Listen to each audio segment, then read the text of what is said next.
etiquette of a Muslim gone, bro? Our 13 and 14 years old today, what are they doing, bro? What are they doing? They're making TikTok videos of dancing, akhi. You're jumping on this trend of dancing. In fact, akhi, you get a tripod or you attach it to a car, wherever it may be, for you to record a video. No. But look at your desires. That is the biggest jihad, bro. Fighting your desires. Your desires of smoking food.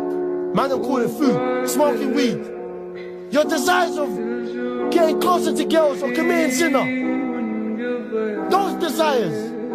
Your desires of what you do behind closed doors. You know what I'm on, akhi?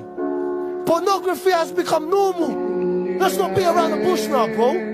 It's easy. Anybody can get access to it.